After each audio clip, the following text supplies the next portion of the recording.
Let me tell you the story about how this condo came together. The customer told me that ever since she moved into the condo, it just didn't feel like home. She wanted to renovate it, but she didn't want to go overboard on budget because it wasn't going to be her forever home. So this was right up my alley. I knew I could make it come together for her.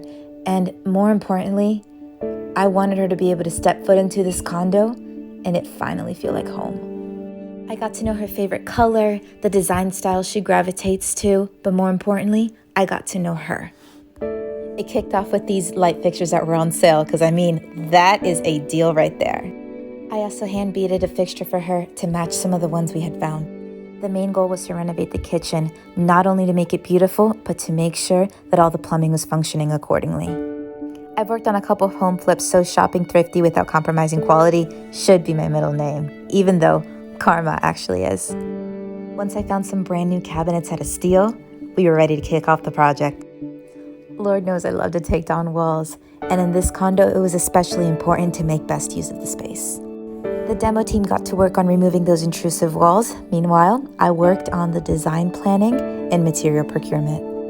Once we narrowed down the design style and colors, something special happened. Well, at least to me it was special. While going through tile backsplash options with her, she said that one of them in particular reminded her of a childhood memory growing up in Florida.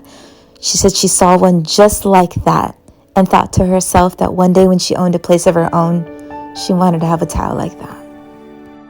When she said that, I swear I felt that too. I actually grew up in Florida myself, and I thought it would be so special if that was actually the one she ended up putting up in her place. So, being a designer, I didn't push her one way or the other, but I really hoped that that would be the one that she chose. I removed the existing floor, and that finalized demo. Trust me, we were not sad to see these things go. I started installing the floors and also pitching a couple ideas that I thought were creative, but some people would call crazy. But she trusted me, and she trusted that the vision would come together. She was in Florida on vacation during the initial stages of the renovation, so when she got back, she came home to a completely different looking place. It wasn't finished yet, but it was well on its way. I always remind people that renovations are hard to live through, but they're worth it. And to me, having her come back with her kids and seeing their excitement and getting messages like this, that's what made it worth it for me. And I loved it so much when her kids stepped in to help. They will be leaving their lasting mark on a home that was renovated for them to live in. This is why I do this. And this, to me, is making karma. And with all that being said, let's get to the final reveal. Oh, and if you were wondering, she did pick that one tile, and you'll see how beautiful it came out.